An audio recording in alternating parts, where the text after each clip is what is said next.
फिर से। हाँ ठीक है, मैं अंतरिक्ष प्रौद्योगिकी में आपको क्या करना जा रहा हूँ, लोअर अर्थ ऑर्बिट और पोलर अर्थ ऑर्बिट, जियो अर्थ ऑर्बिट के बारे में पढ़ाने जा रहा हूँ। देखिए आपका जो होता है कि लोअर अर्थ ऑर्बिट जो होता है 400 किलोमीटर की ऊंचाई पर होता है lower earth orbit. Lower earth orbit में क्या होता है, इंटरनेशनल स्पेस स्टेशन। दूसरा क्या होता है, ये 3/2 आवर में, मतलब 1.5 घंटे में, 1 घंटा 30 मिनट में एक चक्कर पूरा लगाता है। चौथा क्या, सूक्ष्म गुरुत्वाकर्षण अध्ययन करने के लिए यहाँ पे भेजा जाता है उपग्रह को। इंटरनेशनल स्पेस स्टेशन भी यहीं पे स्थापित किया गया है, मुख्यतः सूक्ष्म गुरुत्वाकर्षण और यहाँ पे ईंधन भरने के लिए उपयोग किया जाता है। चूँकि ईंधन भरने के लिए यहाँ पे इंटरनेशनल स्पेस स्टेशन है, यहाँ पे लोअर अर्थ ऑर्बिट इसको बोलते हैं। इसके ऊपर क्या होता है आपका,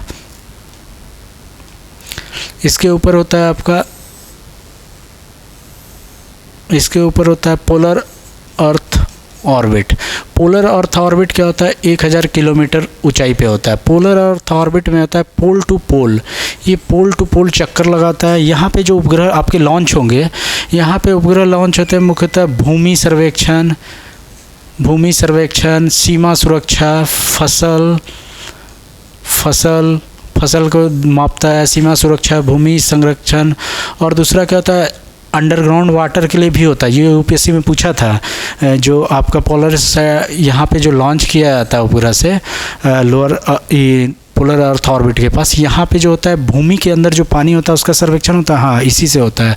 तो इन सब कारणों के इसका उपयोग होता है यहाँ पे। और ये जो होता है आपका 12 घंटा लमसम समय लगाता है आपका पूर्ण चक्कर लगभग, क्योंकि उपग्रह ये सारे जो है 1000 किलोमीटर, लगभग कोई आदमी 800 किलोमीटर छोड़ दिया, कोई 1100 छोड़ दिया, तो 12 घंटा लमसम। इसके ऊपर होता है जियो अर्थ ऑर्बिट, ये वाला पृथ्वी से ऊंचाई में, ये आपका हो गया लोअर अर्थ ऑर्बिट, ये हो गया आपका पोलर अर्थ ऑर्बिट, ये हो गया जियो स्टेशनरी ऑर्बिट इसको बोलते हैं। अब देखिए यहाँ पे क्या होता है, ये 36,000 किलोमीटर ऊंचाई पे है आपका। 36,000 किलोमीटर ऊंचाई पे होने के कारण ये क्या होता है आपका, यहाँ पे जो उपग्रह होते हैं, ये मान लीजिए उपग्रह है आपके, ये उपग्रह क्या होता है, विषुवत रेखा, पृथ्वी में जो विषुवत रेखा है उसके समांतरांतर चक्कर लगाता है। यहाँ पे क्या होता है, यहाँ पे जो उपग्रह होते हैं ये 24 घंटा, यहाँ पे जो होता है, यहाँ पे पूरे क्षेत्र का जो पृथ्वी का स्कैनिंग करने के लिए आपको मात्र 3 उपग्रह की ज़रूरत होती है। जबकि यहाँ पे जो इसमें लॉन्च किया जाता है पोलर अर्थ ऑर्बिट में, यहाँ मुख्यतः 17 से 26 उपग्रह उपयोग होगा, तब पूरा स्कैनिंग अच्छे से होंगे। जबकि यहाँ पे जियो अर्थ ऑर्बिट में क्या होता है, जियो अर्थ ऑर्बिट में आपका जो उपग्रह होता है उसमें क्या होता है, 3 ही उपग्रह पूरे पृथ्वी का स्कैनिंग कर देता है। और यहाँ पे स्थिर प्रतीत होता है। यहाँ पे क्या हुआ, ऑक्सीजन की मात्रा भी नहीं के बराबर है, ना के ही बराबर है, कुछ है ही नहीं वहाँ पे। और ये जो उपग्रह होता है स्थिर, यहाँ से क्या होता है, मुख्यतः मौसम और दूरसंचार के लिए होता है, ये उपग्रह, ये मौसम और दूरसंचार के लिए होता है।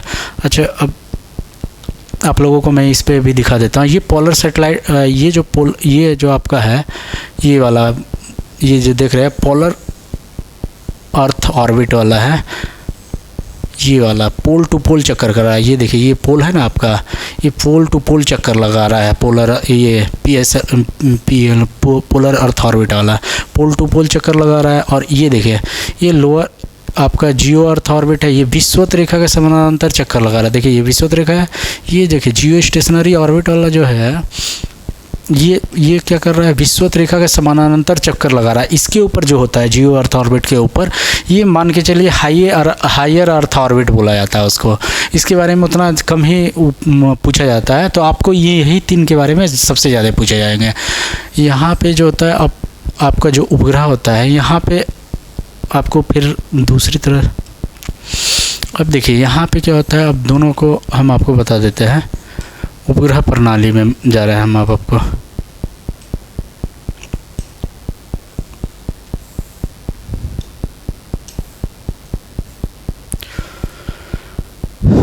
अब मैं पोलर सैटेलाइट लॉन्च व्हीकल बता दिए, pole to pole, Jio earth orbit के बारे में बता दिए, विषुवत रेखा के समांतर। ये देखिए ये उपग्रह है आपका, ये देखिए ये जो उपग्रह है विषुवत रेखा का दिख रहा है, समांतर अनांतर चल रहा है ये, और स्थिर प्रतीत होता है। जबकि ये पोलर सैटेलाइट लॉन्च व्हीकल क्या होता है, पोल टू पोल चक्कर लगा, देख रहे हैं ये पोल के बराबर में घूम रहा है। इसका स्कैनिंग पावर क्या है, 3 ही उपग्रह, ऐसा 3 ही उपग्रह क्या करेगा, ये जियो अर्थ ऑर्बिट में इससे पूरा पृथ्वी का स्कैनिंग कर लेगा। जबकि ये जो होता है पोलर ऑर्बिट में जो होता है, यहाँ पे कम से कम 17 से लेकर 26 उपग्रह भेजे जाते हैं, तब पूरा पृथ्वी का स्कैनिंग होता है। इसका कारण क्या है, देखिए इसका कारण क्या है, पृथ्वी जो है अपने अक्ष पे चूँकि पहले से झुका हुआ है, ये कुछ आगे की ओर गतिशील भी है, चूँकि पश्चिम से पूर्व की ओर गतिशील करता है पृथ्वी अपने अक्ष पे, तो ये कुछ आगे निकल जाता है, और वो झुकाव होने के कारण भी होता है। इसका कारण है कि यहाँ पे इमेज क्या होता है, पोलर अर्थ ऑर्बिट से हमको 3 उपग्रह, और यहाँ पे क्या है, जियो अर्थ ऊंचाई अधिक होने के कारण क्या हो रहा है, 36,000 किलोमीटर बहुत अधिक ऊंचाई होता है, ये 1000 किलोमीटर है। आप समझ रहे हैं, 36,000 कुछ दूरी के कारण इसका क्या होता है, 3 ही उपग्रह पूरा पृथ्वी का आपको क्या कर रहा है, स्कैनिंग कर पा रहा है। अब देखिए हम यहाँ से आपको अंतरिक्ष में इसमें ले जा रहे हैं आपको, कि भारत में जो होता है, अब जो उपग्रह लॉन्च हो रहा है, तो उपग्रह का विकास जैसे जैसे हुआ, देखिए शुरुआत तो SLV से हुआ था।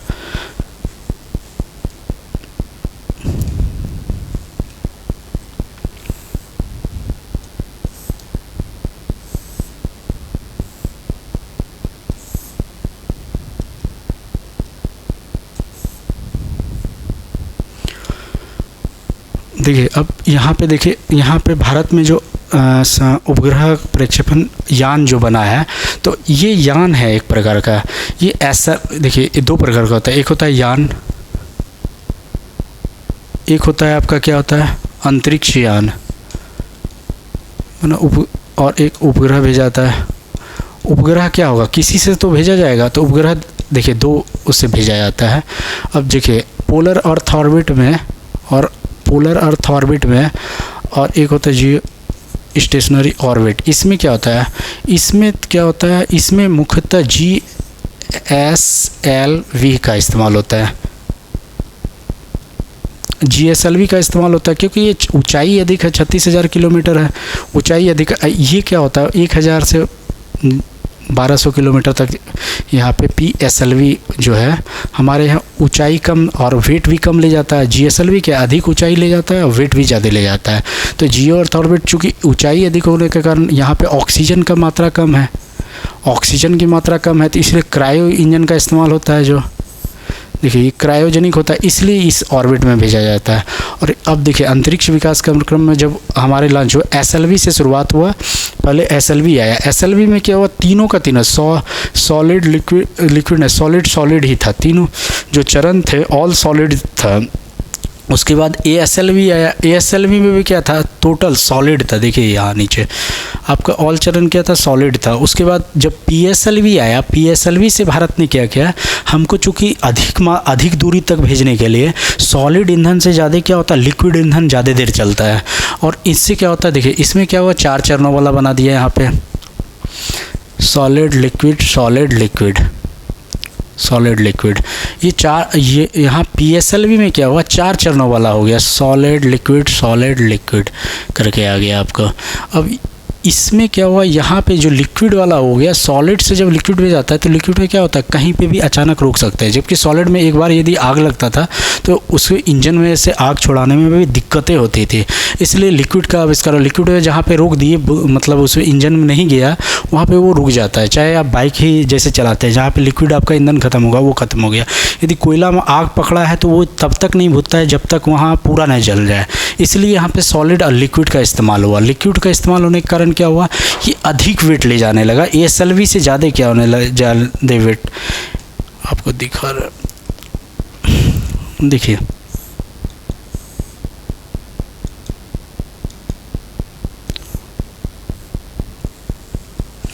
ये क्या होगा, ये वेट PSLV क्या होने लगा आपका,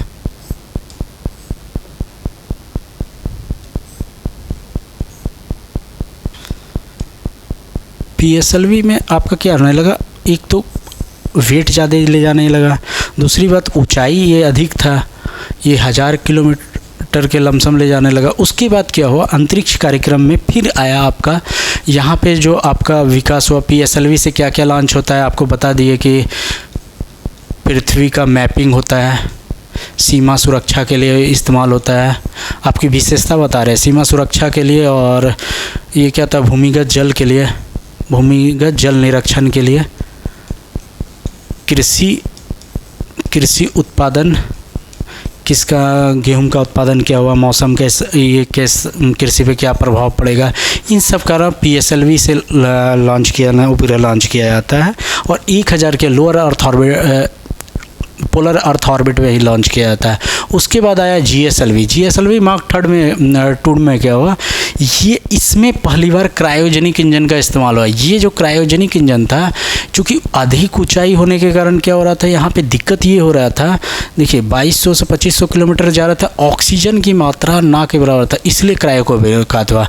क्रायो का मतलब क्या होता है पूछेगा, क्रायो का मतलब होता है अति निम्न ताप पर, अति निम्न ताप पर -180 डिग्री से लेकर के 280 डिग्री मान के चलिए, कहीं कहीं कुछ दिया हुआ है बुक में, तो वो लिमिटेशन नहीं है माइनस। लिक्विड ऑक्सीजन या लिक्विड नाइट्रोजन का इस्तेमाल होने लगा, लिक्विड ऑक्सीजन या लिक्विड ईंधन के रूप में इस्तेमाल किया जाने लगा। यही जो यहाँ पे लिक्विड इस्तेमाल होने, जो क्रायो इंजन ये होने लगा, मतलब क्रायो के रूप में अति निम्न ताप पे जब नाइट्रोजन और उसका इस्तेमाल होने लगा ऑक्सीजन का, तो अब ये जब अधिक ऊंचाई में जाता है तो वेट भी अधिक ले जा रहा था, वेट भी अधिक ऊपर ले जा रहा था। अब इनमें क्या हो रहा है, बूस्टर, ये जो आपको बता रहा है ये बूस्टर है, ये शुरुआती चरण में इसको थ्रस्ट देने का काम करता है पृथ्वी से बाहर। पृथ्वी का प्लान वेग क्या है, कभी कभी UPSC पूछ लेता है, 11.2 किलोमीटर प्रति सेकंड है किलोमीटर। और उसके बाद हुआ GSLV मार्क 3 जो है वैश्विक क्रांति भारत में ला दिया है। GSLV मार्क 3 आने के कारण क्या हो गया, अब इससे क्या हो जाने लगा, हमारे यहाँ 4000 किलो वेट से अधिक भार का सामान बाहर भेजे जाने लगा, जबकि PSLV में क्या था, हम 2000 वेट kg तक का ही सामान भेज सकते थे, मुख्यतः 2000 से कम का ही वेट भेज सकते थे। अब इस GSLV मार्क 3 आने के बाद जो क्रांति आया है भारत में, वो यही चीज़ है। यहाँ पे भी इसमें क्या हुआ, क्रायो इंजन का इस्तेमाल होने चुका। ये 3 चरणों का है, सॉलिड, लिक्विड और ऊपरी चरण में क्रायोजेनिक इंजन होता है। अब ये 4000 किलो का वेट का सामान ले जाने लगा। अत्यधिक दूरी मतलब 36,000 किलोमीटर तक ऊंचाई तक ये अंतरिक्ष में भेजने लगा उपग्रह। और इनमें क्या होता है, इनमें मुख्यतः 2, एक बूस्टर ये है, एक बूस्टर ये है। ये भी थ्रस्ट का ही काम करता है ऊपर ले जाने के लिए, उसको शुरुआती एनर्जी देता है जिसको बोलते हैं। देखते हैं पृथ्वी पे जब भी, और पूछेगा कि आपको दूसरा सवाल ये भी पूछता है कि आखिर उपग्रह को जो ये होते हैं उपग्रह कहाँ पे ये लॉन्च, कहाँ पे पूर्वी क्षेत्र में लिया जाता है। अब देखिए भारत ही मान लीजिए, जब भी उपग्रह लॉन्च व्हीकल बनता है तो भारत में क्या होता है, चांदीपुर उड़ीसा के पूर्वी क्षेत्र में बनाता है, क्योंकि शुरुआत में इसको थ्रस्ट मिलता है। शुरुआती दौर में उसको ये थ्रस्ट क्यों मिलता है, कि पृथ्वी जो है पश्चिम से पूर्व की ओर घूम रहा है। ये जो पृथ्वी इस तरह पश्चिम से पूर्व की ओर घूम के फिर आ रहा है यहाँ पे, ये यहाँ पे यदि रहेगा मेरा, तो शुरुआती इसको क्या होगा, शुरुआती थ्रस्ट मिलेगा तो ये अधिक ऊंचाई तक जाएगा। इसलिए अधिकांशतः एक सिर्फ एक्सेप्शन है रूस का, वो सिर्फ पश्चिमी क्षेत्र पे लॉन्च किया था। वो भी इस कारण लॉन्च किया था कहीं पूर्वी क्षेत्र में उसका वो व्यापक रूप से प्रभावित ना हो जाए या अन्य देशों को नुकसान ना हो, इसलिए वो मुख्यतः शीत युद्ध के कारण पश्चिमी देशों से उसका युद्ध चल रहा था हमेशा, सोवियत USSR का, इसलिए उन्होंने पश्चिमी क्षेत्र में वो विकास किया। बाकी सभी देशों का पूर्वी क्षेत्र और विषुवत रेखा, इसमें 2 चीज़, विषुवत रेखा के करीब लॉन्च जो ये पृथ्वी मान के चले, पृथ्वी का क्या होता है पूर्वी क्षेत्र पे हमेशा जो होता है आपका उपग्रह लॉन्च होता है पूर्वी क्षेत्र पे, जैसे भारत का ये पूर्वी क्षेत्र पे है, चांदीपुर से लॉन्च किया जाता है उपग्रह को। और दूसरी बात, यहीं से आपका क्या होता है, श्रीहरिकोटा, इन दोनों क्षेत्रों से विषुवत रेखा के करीब आखिर लिए जाया जाता है। सैन्य जैसे यहाँ से हो गया चांदीपुर से, तो अग्नि मिसाइल विसाइल लॉन्च किया जाता है। और उपग्रह क्या होता है, श्रीहरिकोटा से लॉन्च किया जाता है, तमिलनाडु उसके क्षेत्र से। ये विषुवत रेखा करीब, विषुवत रेखा से करीब होने के कारण ग्रेविटी का असर कम होता है। दूसरा चीज़ क्या होता है, आपको यहाँ पे ग्रेविटी का, गुरुत्वाकर्षण का प्रभाव कम होता है। और ये इससे क्या होता है, पृथ्वी पश्चिम से पूर्व की ओर घूमता है। पश्चिम से पूर्व की ओर घूमने के कारण इसको शुरुआती थ्रस्ट मिल जाता है, ईंधन कम खर्च होगा और ज़्यादा दूर जाएगा। ये हो गया GSLV और ये PSLV के बारे में। GSLV या PSLV के बारे में आपको, PSLV या GSLV के बारे में अंतर भी आपको एक एक को बताते जाना है। PSLV में क्या होता है, ये 4 चरणों वाला, ये 3 चरणों वाला है। ये क्या होता है, 1000 किलोमीटर की ऊंचाई तक, ये 36,000 किलोमीटर ऊंचाई तक ले जा सकता है GSLV। और इसमें क्या होता है, सॉलिड लिक्विड का इस्तेमाल होता है। सॉलिड लिक्विड, ये क्रायोजेनिक इंजन का भी इस्तेमाल होता है। ये क्या होता है, 1860 kg से ले जाता है मुख्यतः। और ये क्या होता है, 4000 किलोमीटर वेट तक ऊंचाई तक ले जा सकता है। अब इनके कारण क्या हो रहा है, भारत क्या हो रहा है, वैश्विक पटल पे भारत आज क्या हो रहा है, इससे इन सब के विकास होने से भारत में क्या फ़ायदा हुआ। इनके विकास करने से सबसे ज़्यादा भारत को फ़ायदा हुआ, विदेशी मुद्रा भारत में आया। विदेशी मुद्रा जब भारत में आएगा तो चालू खाता का वो क्या होगा, कम होगा। चालू खाता का घाटा कम होगा। और विदेशी चूँकि मुद्रा जब भी आता है अपने साथ, तो कुछ ना कुछ भारत में जो वो होता है व्यापक रूप से प्रभावित, कि हमको जब रुपया विमुद्रीकरण होने लगता है, रुपया का कीमत गिरने लगता है, और ये जब विदेशी मुद्रा आता है तो ये कम रोकता है हमारे भारतीय उसको मुद्रा को, और वहाँ पे विदेशी मुद्रा आ गया। और इससे दूसरा फ़ायदा क्या है, अंतर्राष्ट्रीय स्तर पर भारत क्या हो रहा है, शक्तिशाली बन के उभर रहा है अंतरिक्ष क्षेत्र में। यहाँ पे क्या होगा, अंतरिक्ष पर्यटन का भी विकास होगा। अंतरिक्ष पर्यटन का विकास होगा तो क्या होगा, भारत में विदेशी लोग आएंगे। विदेशी लोग जब यहाँ से आएंगे, कुछ खरीदेंगे, यहाँ का भी डेवलपमेंट होगा। और दूसरी बात क्या होगा, यहाँ से भी विदेशी मुद्रा आएंगे। अंतर्राष्ट्रीय सॉफ्ट पावर डिप्लोमेसी में भी भारत क्या होगा, वैश्विक पटल पे और अत्यधिक रूप से मजबूत होगा। अभी जो योग ही पारित हुआ, ये क्यों हुआ, छोटे देश ने भारत को क्यों सपोर्ट किया। छोटे देश इसलिए सपोर्ट किया कि भारत के यहाँ से वो अपना उपग्रह सस्ता में लॉन्च करता है। अब UAE मान के चलिए, UAE क्या कहाँ से लॉन्च करता है, भारत से ही मुख्यतः लॉन्च करता है। अभी भारत का मंगलयान सफल हुआ, फिर चंद्रयान सफल हुआ, दक्षिणी ध्रुव पे जो भेजा गया। ये इन सब प्रोग्रामों से भारत का क्या हो रहा है, वैश्विक पटल पे अंतरिक्ष क्षेत्र में लगातार अपनी पहुँच बनाए रखे हुए हैं। अब देखिए यहाँ से आपको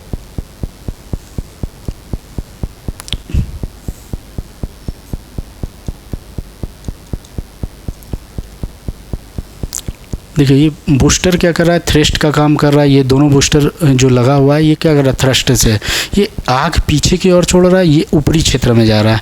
अब SLV का क्या विकास हुआ, अभी सबसे ज़्यादा पॉपुलर आपका SLV चल रहा है, क्योंकि भारत ने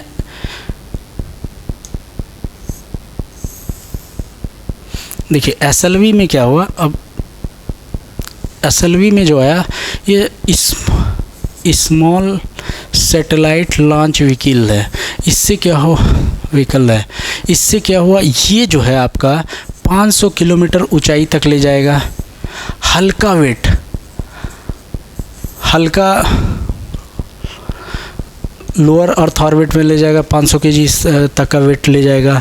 और इसमें क्या हुआ, मात्र 3 दिन में ये क्या होता है, ये स्मॉल सैटेलाइट लॉन्च व्हीकल जो है 3 दिन में ही 72 घंटा में मात्र क्या करता है, उपग्रह को आपको पहुंचा देगा, आपको कहाँ पे, अंतरिक्ष में, जहाँ पे है। ये मल्टीपल है, ये 50 किलोमीटर ऊंचाई पे भी एक उपग्रह को पहुंचा सकता है।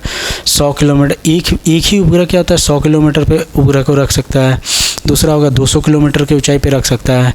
ये लोअर अर्थ ऑर्बिट में ही मुख्यतः उपग्रह को बोलता है SLV, small satellite launch vehicle. इससे क्या होगा, ये एक प्रकार का सस्ता होगा, कीमत कम पड़ेगा भारत को। और ये तीनों चरण जो होता है सॉलिड है, जबकि PSLV में क्या है, सॉलिड लिक्विड है।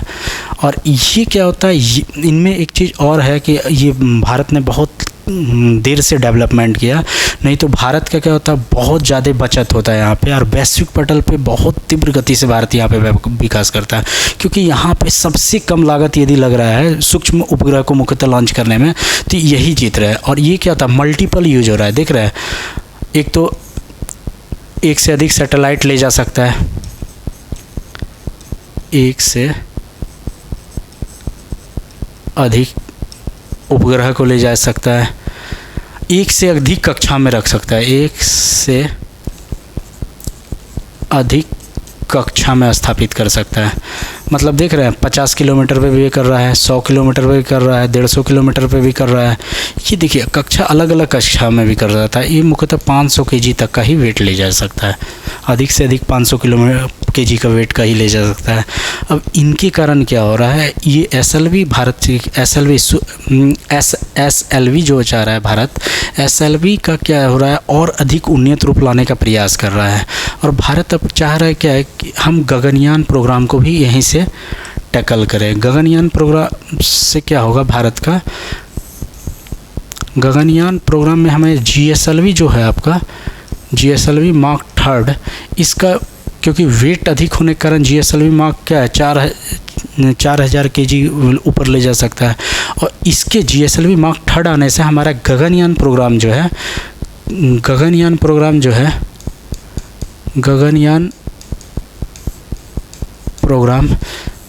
लग रहा है अब सफल होने की अग्रसर है। अब भारत चाह रहा है गगनयान से क्या होगा, गगनयान अंतरिक्ष में भारत क्या चाह रहा है कि 2-3 आदमी को भेजने का प्रयास कर रहा है।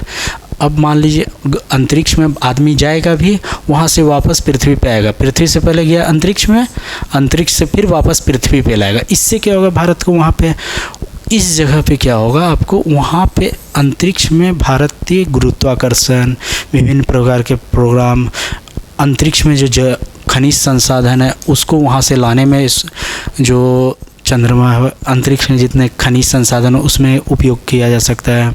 वहाँ पे किन किन प्रकार का रेडिएशन है, इसका भी असर मानव शरीर पे देखा जाएगा। यहाँ पे कृषि का प्रयास किया जाएगा कि कृषि उत्पादन हो सकता है कि नहीं। और जब हमारे गगनयान अंतरिक्ष में जाएंगे फिर वहाँ से वापस आएंगे, यहाँ से मेरा क्या अंतरिक्ष पर्यटन का भी विकास होगा। तो इन सब कारणों से भारत गगनयान मिशन को लॉन्च करने जा रहा है।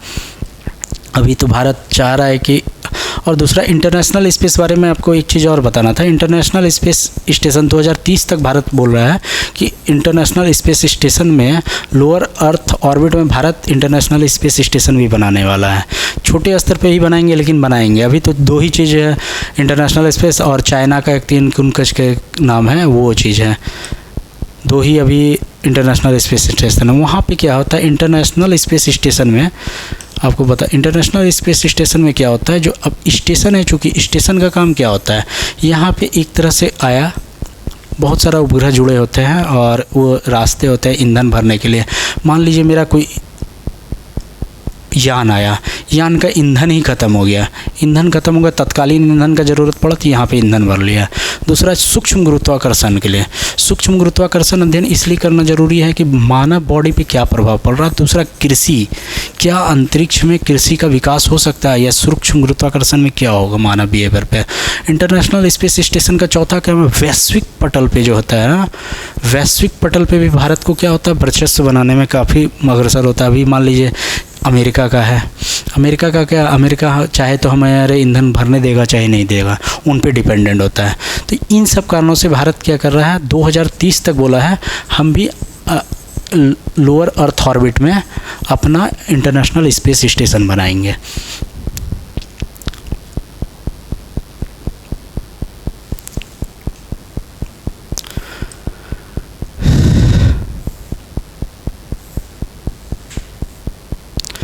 अब देखिए इनमें ये SLV की विशेषता होता है, कम लागत है, कम लागत पड़ेगा, वैश्विक वर्षा में वही चीज़ हम खाली लिख दिए हैं। लो टर्नओवर, कोई उपग्रह मांग, व्यवहारिक न्यूनतम लॉन्च इंफ्रास्ट्रक्चर, ये सब खाली आप विशेषता लिख दिए हैं। ये विशेषता मैं आपको बता चुका हूँ। और वहाँ मैपिंग जब दे, आप मैपिंग ज़रूर कीजिए। वहाँ मेंस में आप मैपिंग नहीं कीजिएगा तो आपको नंबर ना के बराबर मिलेगा, क्योंकि UPSC है, UPSC मैपिंग मांगता है कभी। देखिए इसमें बस इसी तरह सॉलिड बना दीजिएगा, यहाँ पे बूस्टर बना दीजिएगा, कोई ज़रूरी नहीं solid small satellite launch vehicle में। और PSLV USSLV और GSLV में तुलना भी कीजिएगा। तीनों को हल्का हल्का तुलनात्मक अध्ययन भी कीजिएगा। यदि मेंस में IAS में आ गया, इस सितंबर में जो आप लोगों का मेंस है, यदि उसमें पूछा जाता है तो आप इसमें भी बता दीजिएगा। 3 चरण होते हैं इसमें भी, सॉलिड, लिक्विड, क्रायो। 3 चरण का आप बना दीजिएगा। ये यहाँ पे क्या होता है, उपग्रह रहता है, ये लॉन्च व्हीकल है, सॉलिड, लिक्विड और क्रायो।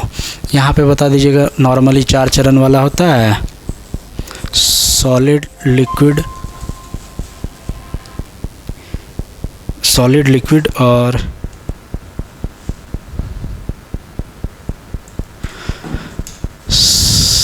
Solid liquid. ये क्या होता है, यहाँ पे लॉन्च व्हीकल है। अब देखिए इसमें भी बूस्टर रहते हैं।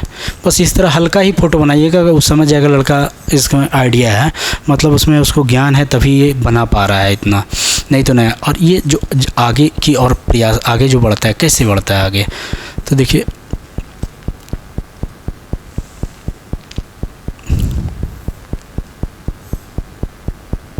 ये देखिए ईंधन जब जलता है तो उसमें क्या होता है, एक प्रकार का ऊर्जा निकलता है और गैस बनता है, ऊपर की ओर गया।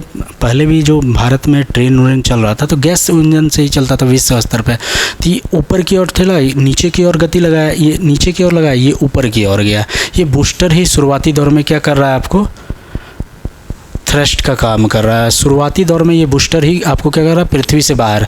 अपलाइन बेल 11.2 है पृथ्वी से बाहर जाने के लिए।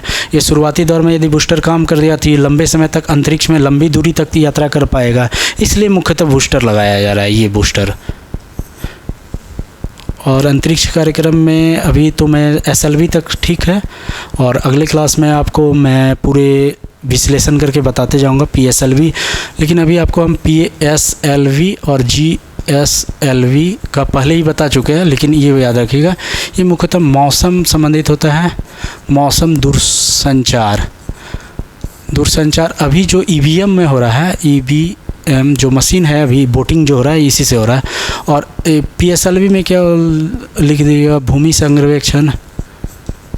सर्वेक्षण और कृषि, और आपका भूमि सीमा सुरक्षा, भौम जल, ये सब हो गया। अब देखिए GSLV का जब विकास हुआ, GSLV के विकास में एक चीज़ और सीखे आप। GSLV जो आया आपका, मान लीजिए यही GSLV क्या होगा, 36,000 किलोमीटर ऊंचाई तक आपका जा रहा है, ठीक है। 36,000 किलोमीटर ऊंचाई तक जब जाएगा आपका, तो वैश्विक पटल पे ये भी डर है, भारत क्या कर सकता है, अंतर महाद्वीपीय बैलिस्टिक मिसाइल। चूँकि हमारे पास क्या है, ये यहाँ से यहाँ तक क्या है, प्रक्षेपित वो है ना, और ये होगा अंतर महाद्वीपीय का बैलिस्टिक मिसाइल भारत बना सकता है, क्योंकि हमारे पास GSLV में क्रायोजेनिक क्षमता है। क्रायोजेनिक क्षमता देने से अमेरिका तो पहले मना कर चुका। सोवियत संघ ने क्या किया था, सोवियत संघ ने भी अपना टेक्नोलॉजी नहीं दिया था।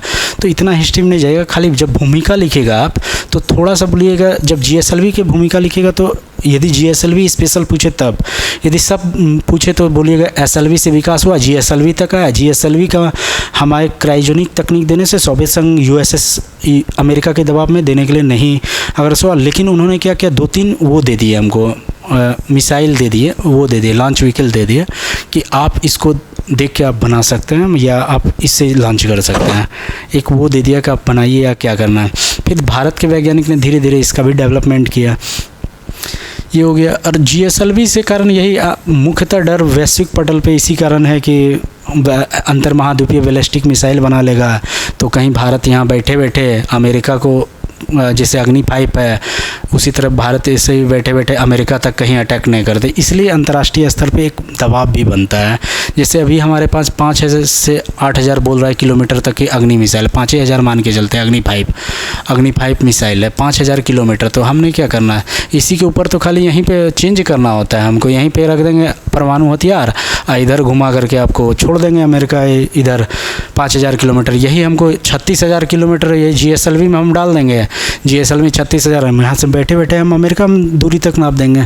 इनके लिए एक वैश्विक दबाव बढ़ता है। आप GSLV जैसे जैसे भारत डेवलप होगा और अंतर्राष्ट्रीय पहुंच बढ़ेगा, अंतरिक्ष में पहुंच बढ़ेगा, सामाजिक सुरक्षा बढ़ेगा, इन कारणों से भारत क्या चाह रहा है, अंतरिक्ष कार्यक्रम में लगातार डेवलप कर रहा है। अंतरिक्ष कार्यक्रम में डेवलप होने से क्या होगा, भारत में युवा जो है, युवा को रोजगार भी मिलेगा, युवा को रोजगार भी मिलेगा।